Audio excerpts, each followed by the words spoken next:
sollen hier nicht herkommen. Wir sollen nicht herkommen. Soweit wir es verstanden haben. Peligrosa. Sonst sind wir tot wie Hunde. Das Blöde ist, dass wir genau das vorhaben.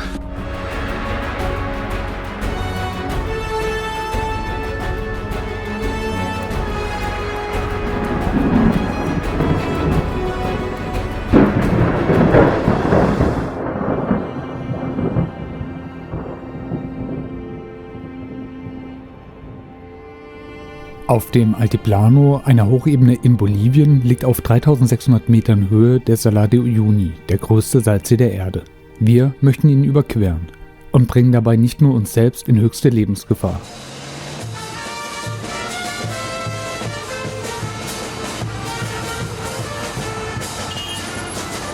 Wir starten endlich unsere Reise in La Paz, dem Regierungssitz von Bolivien. Während die indigene Bevölkerung demonstriert, warten wir mit schwerem Sonnenbrand auf unseren Bus.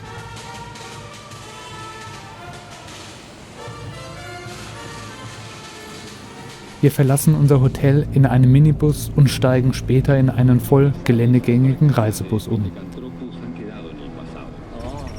Der Bus ist schon heftig in die Jahre gekommen und so richtig sicher fühlen wir uns in dem klapprigen, wackeligen Kasten nicht.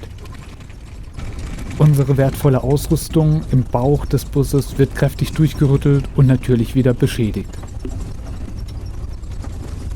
Viele Male bleiben wir stehen, bleiben hängen und irgendwann geht gar nichts mehr. Während der Regenzeit steigen kleine Flüsse an und reißen die Straßen weg, unterspülen die Furten und die Infrastruktur erlaubt es nicht, dass diese Schäden zeitnah repariert werden. Wir stehen in einer Reihe von Fahrzeugen. Vor uns hat sich ein LKW tief in den Schlamm der Furt eingegraben. Zeitpläne können hier ohnehin nie eingehalten werden. Dennoch sind wir ungeduldig, weil wir viel Zeit in La Paz beim Warten auf unsere Ausrüstung verloren haben. Der kommt da nicht mehr so einfach raus.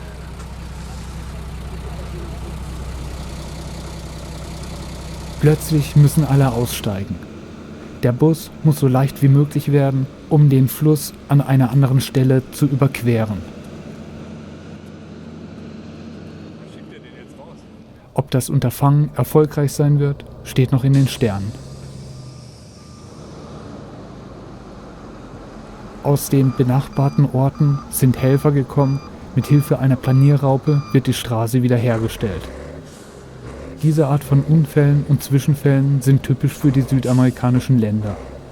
Die Infrastruktur ist schlecht ausgebaut, die Straßen sind nicht gut und kommt es zu einem Zwischenfall oder gar zu einem Unfall mit Personenschaden, dauert es teilweise Stunden, manchmal Tage, bis geholfen werden kann.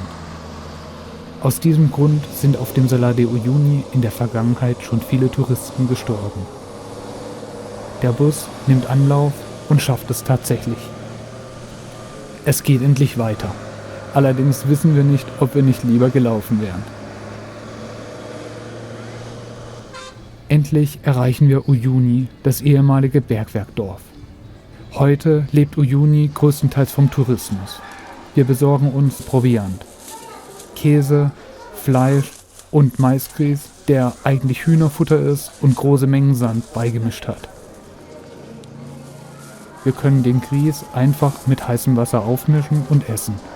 Wir nennen diese Pampe ab jetzt Polenta. Wir mieten uns in einem einfachen Hotel ein und schließen endlich die Vorbereitungen für unsere Expedition ab. Also bis jetzt hatten wir noch nie so viel Schaden an der Ausrüstung. Ziemlich alles an der Sulki geschrottet, während dem Flug oder während der Busfahrt.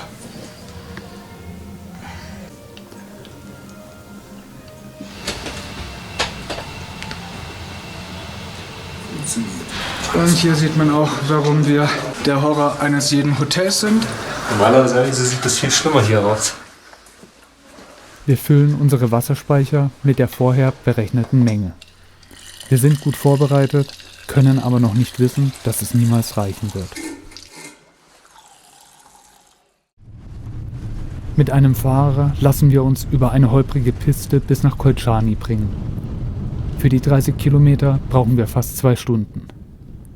Spät abends kommen wir endlich am Salar an und bauen unser Zelt auf. Wir sind jetzt quasi mitten in der Nacht in Colciani angekommen. Das ist der Beginn unserer Route, einmal quer über den Salar de Uyuni.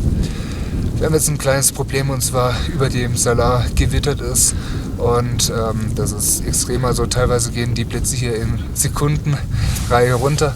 So wirklich Spaß oder wirklich Freude macht es nicht, daran zu denken, da draußen auf dem See übernachten zu müssen. Die meisten Blitze gehen aber tatsächlich in den Gebirgen runter, sprich an den Vulkanen. Die sind auch knapp 1000 Meter über dem Salar. Aber wir müssen einfach mal schauen, was die Zeit bringt. Ab jetzt beginnt unser richtiges Abenteuer. Wenn wir nun in Colciani loslaufen, müssen wir alles bei uns haben. Wir haben keine Kommunikationsmittel und können ab einem bestimmten Zeitpunkt auch nicht mehr gerettet werden. Während der Regenzeit kann der Salar de Uyuni von Geländewagen nur am Rand befahren werden. Verlassen wir diese sichere Zone, sind wir auf uns alleine gestellt. Die Einheimischen leben hier vom Salzabbau. Mit unseren Sturmmasken sehen wir so ähnlich aus. Was ein lustiger Zufall sein könnte, führt fast zur Katastrophe. Die Nacht war ein bisschen unruhig. Wir wurden die ganze Zeit von Hunden wach gehalten, aber dafür haben wir jetzt einen treuen Begleiter schon seit einigen Kilometern, seit einer Dreiviertelstunde läuft. Wo ist er denn? So ein kleiner Pedro mit uns mit. Ein bisschen nervig ist er, ich möchte ihn nicht streicheln, weil er vermutlich extrem verflucht und verlaufen ist. Aber er ist ein Lieber und wenn er mit uns bis rüberkommt, auch nee, ich will dich nicht streicheln, tut mir echt leid. Wenn er mit uns bis rüberkommt, dann hat er sich auf jeden Fall ein Würstchen verdient. Wir müssen ihn vermutlich am Beginn des Tages verscheuchen, weil wir haben nicht genügend Wasser für 3. Vielleicht sind es die Masken. Der kleine Straßenhund, wir haben ihn Beppo getauft, verwechselt uns und folgt uns in Richtung Pampa. Die Straße, die von Colciani in Richtung Salar de Uyuni führt, endet im Nichts. Wir machen uns auf diesen 10-15 Kilometern warm und der kleine Hund folgt uns immer weiter. Die Oberfläche der Straße besteht aus Split, durchmischt mit feinen Salzkristallen. Schon jetzt beginnt er zu hinken. Wir hoffen, dass er den Schritt auf den Salar nicht wagen wird. Wir transportieren alles, was wir haben, mit uns. Da wir uns selbst filmen, gehen wir viele Strecken doppelt. Ein drittes Lebewesen hier an einem der lebensfeindlichsten Orte der Welt zu erhalten, ist für uns nicht möglich. So sehr uns der Hund ans Herz gewachsen ist, wir müssen ihn losbekommen.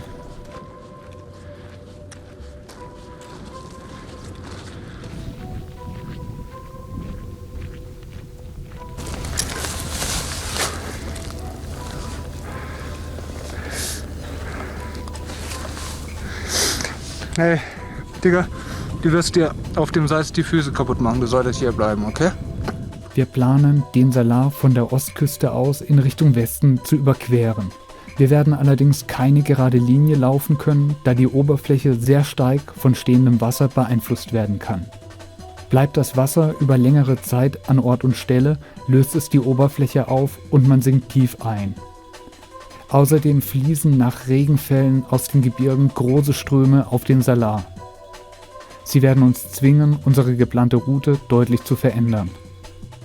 Selbst am Rand des Salars ist das Vorankommen für Geländewagen nicht einfach. Die Abwesenheit schneller Hilfe hat in der Vergangenheit zu schweren Unfällen mit vielen Toten geführt. Wir stehen jetzt am Beginn unserer Reise. Hier ist der Übergang vom Festland oder von der Pampa auf den Salar. Und wir stehen hier in einem Gedenkstein, der an 13 Tote von einem Unfall aus dem Jahr 2008 erinnert. Wir sind uns ziemlich im Klaren, dass das, was wir vorhaben, nicht ganz ungefährlich ist. Insbesondere, dass wir um die Jahreszeit, wenn wir weiter als 15 Kilometern außerhalb der Uferzone sind, nicht mehr mit Hilfe zu rechnen haben, wenn uns etwas passiert. Die Salzschicht ist nicht so fest, dass sie Kraftwegen hält und die Höhe hier ist zu hoch, als dass uns Rettungshubschrauber zur Hilfe kommen könnten. Aber wir wissen es und wir machen es trotzdem, oder? Ja. Ja.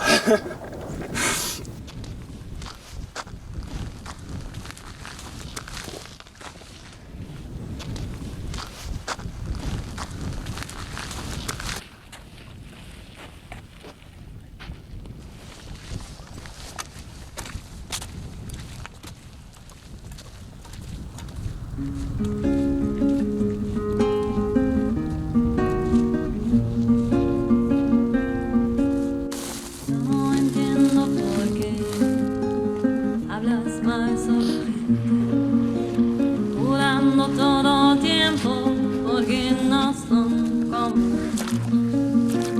No entiendo por qué gritas a tus niños, ellos no pueden entender que tú quieres decir.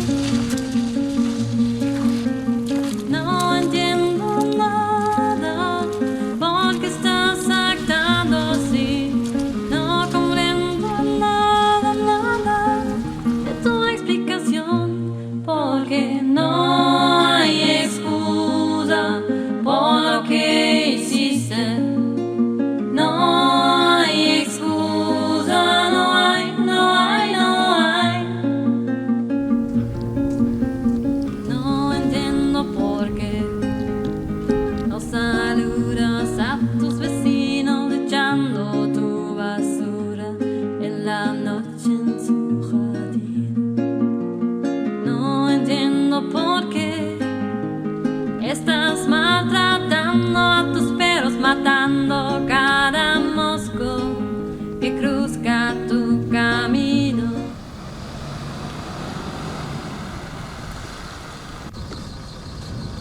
Do you have space for a dog because the crazy dog followed us from China? You will die out here.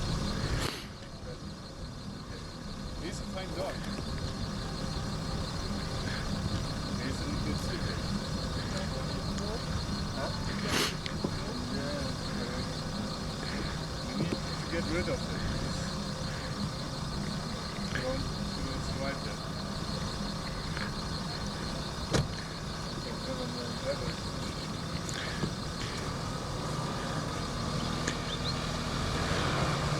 No entiendo nada porque estás actuando así.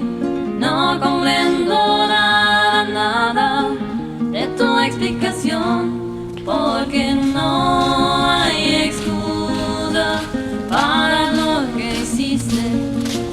No hay excusa, no hay, no hay, no hay.